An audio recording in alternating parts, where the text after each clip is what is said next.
Hey, welcome to the download. What'll it be?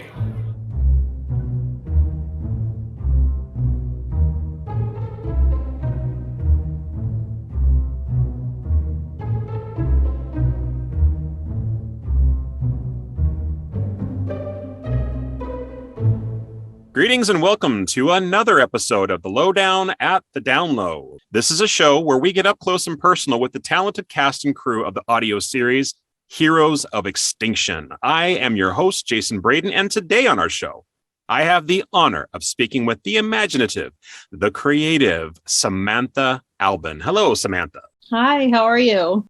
I'm great. Thanks for asking. How are you? I'm doing well, thank you. Great. Thanks for taking the time out to be on our show today. This has been like a really fantastic series we've been doing so far, but everything up to this point has been from the actors, and today we get to talk to somebody a little bit different. So why don't you tell me like what your part in all of this has been? Well, okay. So I am one of two writers on the show. I work in collaboration with another writer. His name is Jay Brezovar, and he could not be here today. We are kind of a duo, if you will, and we help to create this world of Heroes of Extinction.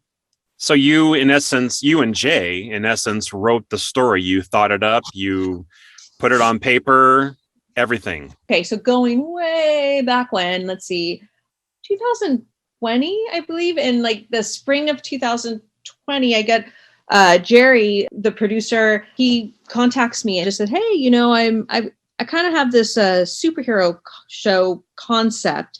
Do you think maybe you want to maybe talk about it a little bit? And I had done some work for Jerry, documentary stuff, very straightforward, more informative. And I was thinking, okay, why me? But all right, I'm interested. Let's talk about it. So then I had a meeting with him and Peter, who plays True Strike, and they kind of described their ideas and the concept behind the show, and essentially just said, would you be interested? For some reason, Jerry was very adamant that I had to be the one. The faith that he had in me to write a show in a genre I had never written before is truly mind-boggling to me, but I was interested and I agreed. And then as soon as I agreed, I was like, okay, holy crap, I don't really know that much about superhero stuff. So that's when I was reaching out. I reached out to Jay, who I've known since forever, back in the Y2K days of San Francisco. We met way back when. He knows comic books, he knows superheroes, and he knows the most important thing, science-y stuff. So, yes. He's the technical writer then. He is the one that can come up with the concepts that just are a little bit beyond me.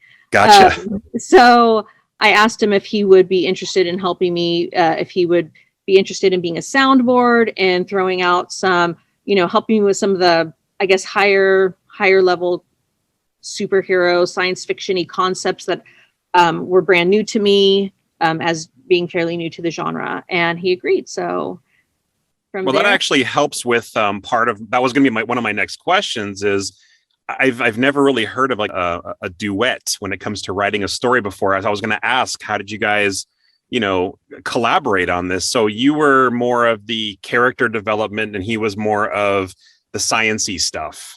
Yeah. So how we wrote our episodes. The first one was a bit clunky. By the second one, we started to get into the rhythm. By the third episode, we had our system down, and the system was essentially, I was dealing with a larger story concept and a big story arc of where we began and where we needed to end at the end of the episodes. And then also within each episode, the little story arcs in each episode that led up to the season climax. And so essentially I'd work with him, and sometimes we'd meet in person, or just, this was pandemic, so sometimes most of the time we'd Zoom, and I'd be like, hey, listen, in this episode, I need some sort of mutant, some sort of science-y thing that explains this certain thing, and 2 fight scenes. Like, well, how would you set that up? an email with like maybe a page or two, and sometimes it'd have like maybe a paragraph of just quick, dirty dialogue. Sometimes it'd be like, well, this needs to happen, this needs to happen, this needs to happen. And then, or sometimes it would just be like just a whole sciencey paragraph. And then from those materials, I would go back to my drawing board and just work those in to the episodes. That's awesome. I've never really heard of that before, but it's interesting to see how it all gets pieced together. Now, during this time, were you also, I'm guessing you were also collaborating with Jerry at the time, kind of just showing him, this is what I have for, the first couple of paragraphs or chapters, whatever you want to call it, episodes, to see what he thought about it and getting his feedback as well and sort of developing things from there. Is that true? Well, partially true.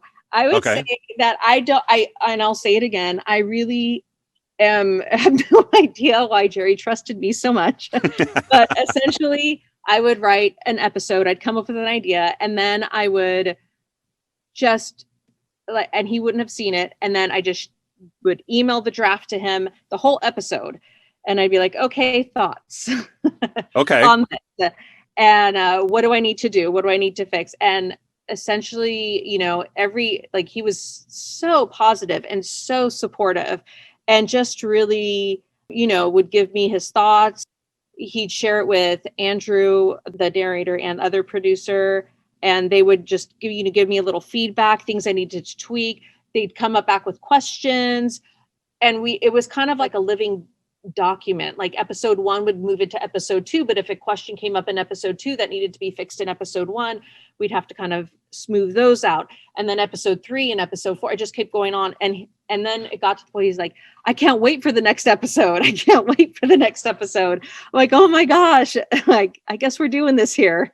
Yeah, So, I've heard him say similar things about other stories before, and he's like, "Oh my God, this is so good! I can't wait to hear the next one or read the next one." And it just becomes sort of that cliffhanger moment where you're just like chomping at the bit for the very next script or the very next part of the story. So I get that. I understand why he gets excited, because I've been a part of this story and a part of other stories similar to this, different but similar. And it is exciting it's like when you binge watch something on Netflix and you're eager to catch that next episode.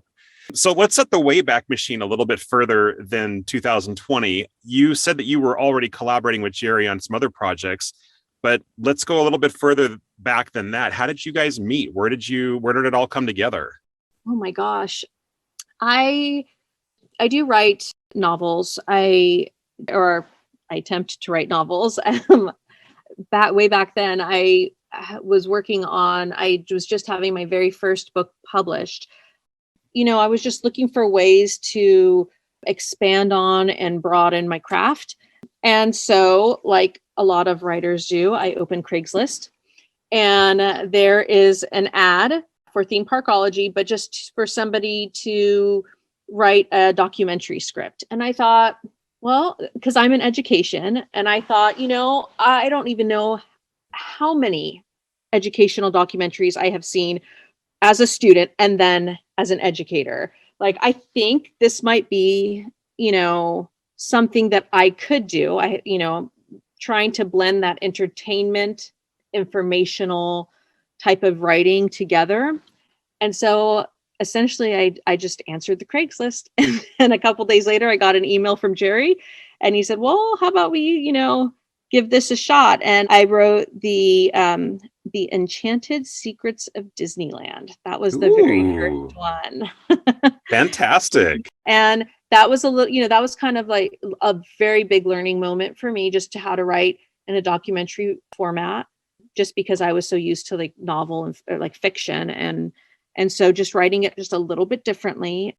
But we worked on that for a while, and then that came out. It was really cool. That was really very informative for me as a writer. And then from there, I just started picking up little projects here and there that he had, that came up. I did Pirates of the Caribbean. Mm-hmm. I did that documentary too. So that was fun. That's one of my favorite rides at Disneyland anyway. Same here. Absolutely. So yeah, so that was fun too. And then there was a moment where he had this little project that allowed me to be a little more creative, which was when he did Melanie Ravenswood backstory for the Phantom Manor. And it was actually the first time anything that I've ever written was animated, which was super cool. Now the Phantom Manor, that's not from Florida or California. That's out in Europe, right? That's an attraction at Disneyland in Paris, right? Yeah, I was not familiar with it. And I think that was actually a plus, because I did have to do extra research and make sure that I really kind of understood it a little bit more, make sure that I was at least creating her backstory more accurately. But it did allow me to kind of blend that informational and be more creative with it. And then just to see it like animated was super cool. I bet. So then it sounds like you've listened to and or watched back certain things that you've written that have been produced. Yeah, I have. It's pretty wild because sometimes I'll put it on and or like, when I first got like the DVDs and I put it on and I'd watch it, you're listening to the narrator say these words. And then for a minute, it's weird. It's just like, oh, I wrote that. those are my words that person is saying. Right. It's such a weird feeling. And it was really cool. It is really cool. I mean, it's one of the things that is probably the coolest thing about writing this show too, is going to the table reads and just listening to these two-dimensional ideas, just come to life. Characters, people. They're like people now that exist outside of my head. Right now that there is actually a couple of episodes that are out there that we've given away codes to at some of the mouse cons very recently within the last year. And people have heard them. Have you by any chance heard episode 1 or 2? I have not heard a final. Okay. I've heard some beginning ones. I've heard the tests, lots of character tests, some of the really raw cut, beginning ones, but I have not heard a final cut yet. And so I kind of was waiting for it to be like released and then kind of maybe doing a listening party. I thought that would be fun. But yeah, that sounds like fun. like with my family and like some friends and stuff, and just do like a listening party on like release day or something. When I've done narration for Jerry on his DVDs before, they've all been for Disneyland so far. But when I get the first copy DVD delivered to my house, I usually pop it right on, and my wife at least is there. But if I can have either my kids or other family members over to take a look and listen at the same time, I really like doing that, because it's not just a matter of me watching it and hearing what was produced. It's also getting their feedback as well, just going like and not their feedback, but just their reactions. Cause it's funny. They're like, it doesn't even sound like you. That's not you. Yeah, no, that's something I don't get to experience too often, is just like having that immediate like reaction to something that I've done in the moment of when it's like, you can see their face. Right. So, Heroes of Extinction, that you created, or was that Jerry's brain idea? No, that was Jerry's idea. They came, okay. Yeah, they said, we have this show. Essentially, we have the Heroes of Extinction, and then they just gave me a concept. Okay. A concept, an aging superhero, fights off, the villains and is getting older, so he needs to find a replacement. Okay, and what the premise was. Yeah. There's a few other details in there, but essentially that's what I was told. That could have been the tagline right there. What happens when superheroes get old and they start losing their powers? Well, exactly. Let's find out. Is this your normal wheelhouse? I mean, we said that, the technical stuff was handled by your co-writer, but do you have any sort of specific genre that you like to write about? Or is this kind of like your first time really tackling anything superhero related? This is the first time I've ever tackled anything superhero related. I do write in the fantasy genre. So I've had a couple novels that are magic related. I have a book out that is, that has some mythical creatures involved. So I do enjoy and I love the fantasy genre, mostly contemporary fantasy. So I like the made up characters, the made up vampires, made up witches, whatever. If they could be part of real life, how would that look? And how would they walk among humans? So that's what I like to write in my own time.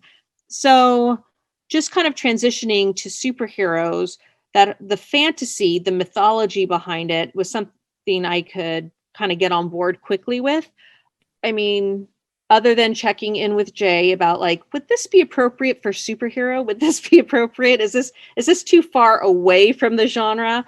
Essentially, I just tried to write a good story because, superheroes, just like everyone else, they've got their problems. I think that's why we connect with superheroes so much, is when we can see their human parts and not their superhuman parts. So it was just really important to try to make sure that they all were multidimensional characters. And that's really what I tried to focus on, with feelings and emotions and problems, just like everyone else. And oh, by the way, they can also do like these amazing, crazy things. That's true, but I mean, there are certain characters in this story that technically are not really like super powered superheroes. They're just superheroes. I mean, they have certain skills and talents that they use. That's true. Exceptional humans. So yeah, so the human side is definitely represented by them, but the amazing cast of characters that have been pulled together for this show, it showcases everything about the human side of everybody, and you don't really feel the superhero side until you actually, like, when you start getting to the action and you start hearing the battles and like the music goes up and brum brum brum brum brum, and like and Andrew's narrating and he's describing the action that's happening. It's like, okay, now I'm watching a movie and I can picture it all in my head.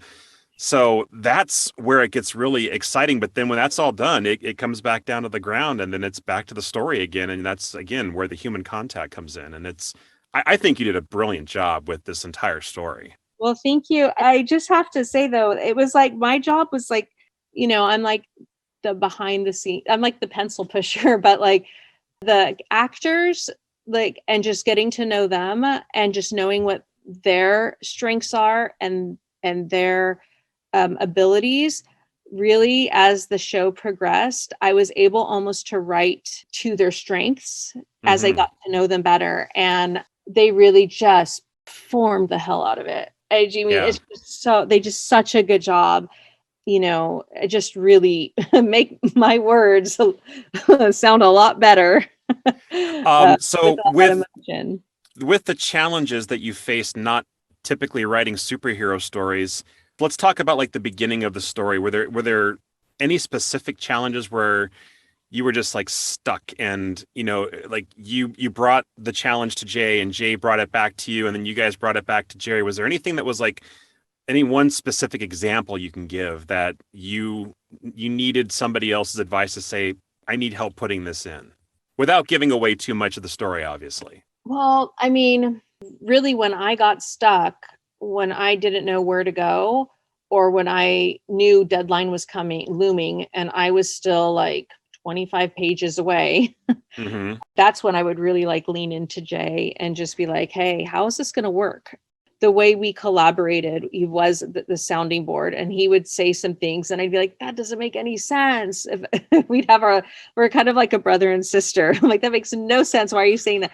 And then he'd come back and we'd have these conversations, and really, without that back and forth, getting to where it needed to go would have been much harder.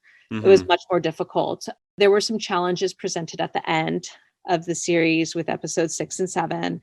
And so that took, I think, the collaboration of Jerry and Andrew and myself to kind of go back and do some rewrites to make it make things a little more sense, I guess, or just to try to make it a little more cohesive. That's understandable. Yeah, no, it's definitely the sounding board of Jay and I just going back and forth. So really, and it was fun. When I'm having fun, when you're stuck, you're still having fun. It's still it's not that big of a deal. I don't know.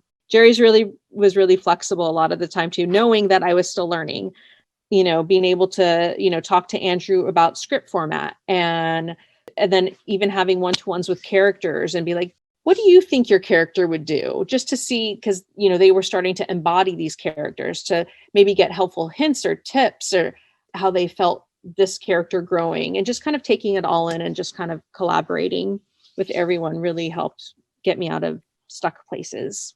Was there any challenges writing the narrator's script, Andrew's part, because his role is essential because he sets the stage for pretty much everything that we do.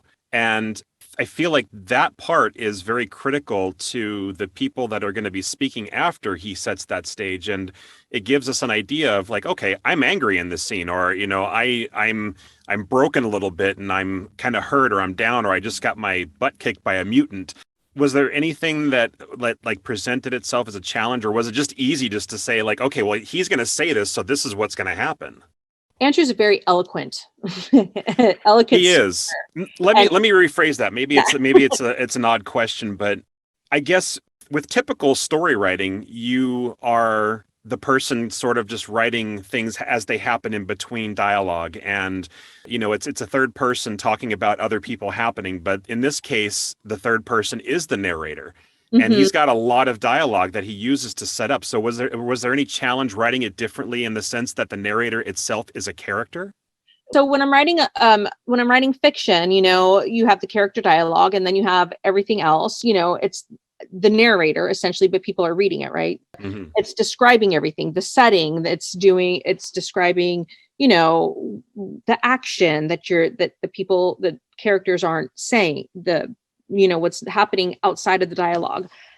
And so just taking that concept, but then just understanding that this is now a person that is saying this out loud. And then, knowing that Andrew is extraordinarily like eloquent and has a great speech pace and can handle my occasionally wordy, ridiculously wordy sentences that can be somewhat flowery, and somehow he can make it not seem so flowery.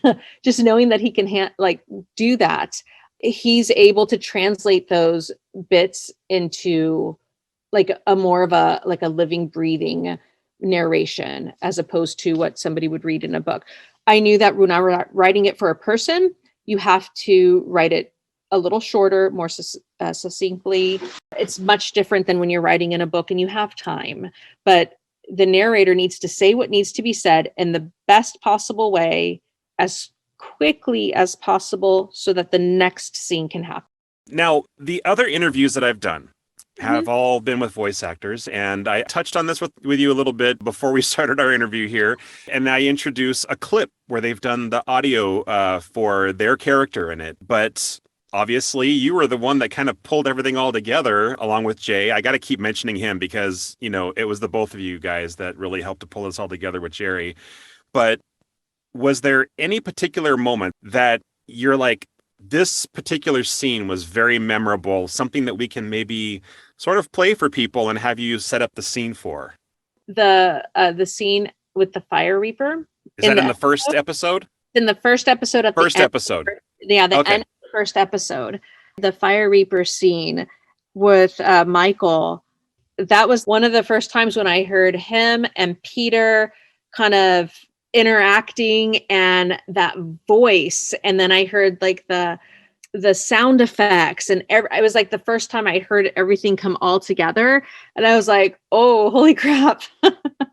That's pretty rad. So that was like one of the most memorable scenes, just to hear that interaction for the first time and hear those sound effects in the audio. And then Michael, the way he did that voice just was like, that's exactly what the Fire Reaper sounded like in my head when I was writing it.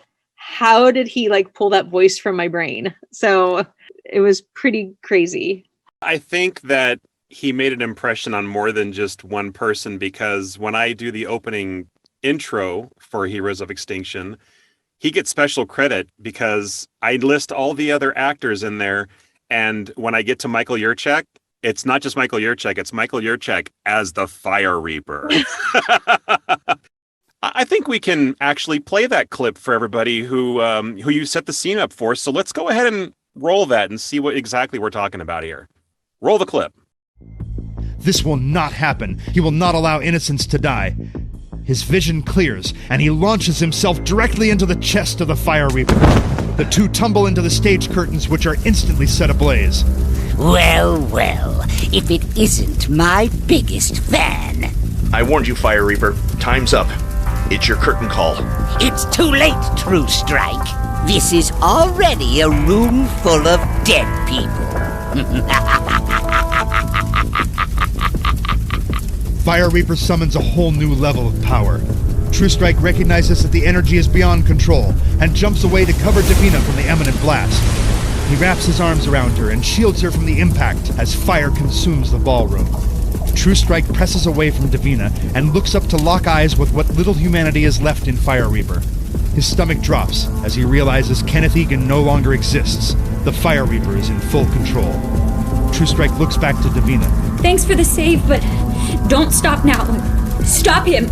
She points, and True Strike follows her finger and sees the Fire Reaper standing at the edge of the stage, his body tremoring violently, a white-hot aura radiating up to the ceiling. Wow, what a scene. I hope you guys all enjoyed it just as much as I love listening to it.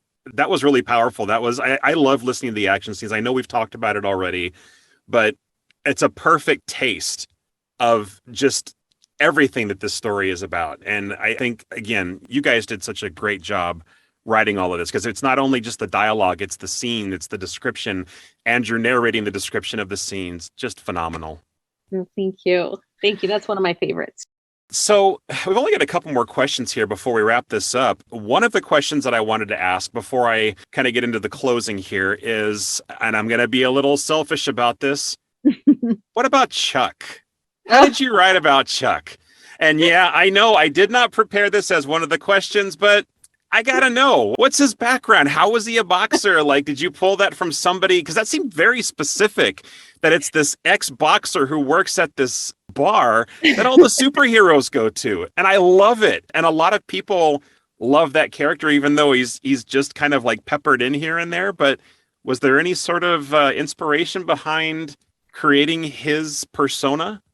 Well, Chuck is interesting because what I remember Jay and I were talking about, like, okay, well, they need to have a place, superheroes, the crew, they need to have a place to go, and it needs to be, and immediately we're like, a bar or a pub. We're like, okay. Of course, superheroes got a drink too. Go to a bar or a pub. And then we're like, okay, but like, we were like, there has to be some sort of other character there, kind of just to kind of like pop in every now and then, and who may or may not, I'm not saying anything, may have a role in later seasons. So we came up with Chuck the Bartender, us both having been in the industry way back when, as everyone talks to a bartender, number one, and everyone likes the bartender. So he's just a natural character for people to kind of chit chat with. But he is a boxer that may or may not have a purpose.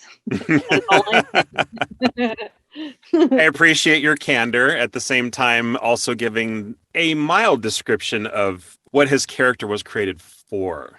At first, a friendly ear. And then as we started thinking about it, we're like, oh, wait a minute. We need to bring him in a little bit more. And there is a purpose. And this is one of those things where I know we're kind of both biting our tongue on, because there's some spoilers that we'd give away if we talked about it too much, but there more of Chuck to come. I guess that's the best way to kind of close that question. Yes, there's just more of Chuck. Well, thank you for giving me that answer, because I without that particular character, it may not have led me down the path where I am today. And that is all part of something that I'm hoping that I can do for the rest of my life. You know, I love doing this stuff. I love interviewing people. I love doing the characters. You know, I can honestly say that most of it all started with Chuck.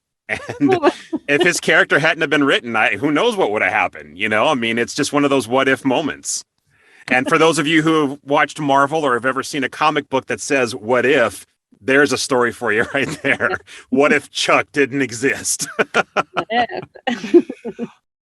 Okay, so let's go ahead and talk about any future projects that you might have coming up, because I know that Heroes of Extinction is not the only thing that you've written. Yes. So I am working on this new show, and it's called Rodella McPherson, and I'm really excited about this one. It's a throwback to like that 1930s noir detective style show, and Rodella is a very spirited, independent woman who is a detective and who also happens to be a psychic. The show is going to be about her adventures solving murders that take place throughout the country, and lots of twists and turns along the way. So I'm very excited. But again, my first toe dip into the mystery genre. So I've been working on a personal project that was just released just a little bit ago, and that is a YA novel. So I was pretty excited about that. And there's a follow-up novel, hopefully coming up behind that. No, I have a book out called Playing Cupid. The target audience, it's a YA novel, and it's, for about, I would say 11, 12 to about like 15, 16, or for anyone who just enjoys YA. It's not a very mature YA, so there's not, it's not going to be hitting those older themes, but there's definitely some heavy themes in there, but it's more targeted towards that younger teen age. Okay. So after the Heroes of Extinction audio series is out and it's done, we haven't heard the last of it, have we? No, we definitely have not. I'm actually working on serializing different characters' backstories and turning that whole world into a serialized novel. So, ooh, yeah, that will be fantastic. We can know more about Chuck. We can know more about Chuck. We might have a little story about Chuck. There's definitely a ringneck backstory with one of the characters in the series. There's definitely that character's backstory. And then also certain things that occur within the episode that we don't really go into depth on, but I feel make good stories. There will be like a companion novel to those parts of the series. So right now I'm thinking of more of like novella length books. So anywhere about maybe 100-page, short little readers to supplement as companions to the series. That is a fantastic idea, and I can't wait to see more about that. I mean, hopefully everybody is just as excited about hearing about that as they are about waiting for the shows to come out. And what a great idea to just, sort of build on. So what about social media? Do you have any website or maybe like Instagram or Facebook pages that people can see you on? I do have an Instagram, and the handle is at @C_Alban. And then I have a TikTok. Ooh. Gotta have a TikTok. And that handle is at author SC Alban. All right, so that's about all the time we have today, everybody. I'd like to once again thank our guest, Samantha Alban, for taking the time to talk to us one-on-one. Samantha, it was a genuine pleasure getting to know you better. No, thank you for having me. It's been fun. Thanks. I had a fun time as well. Thank you all for listening. Once again, I am your host, Jason Braden, signing off and hoping you'll come back for another episode of the Lowdown at the Down Low. See ya.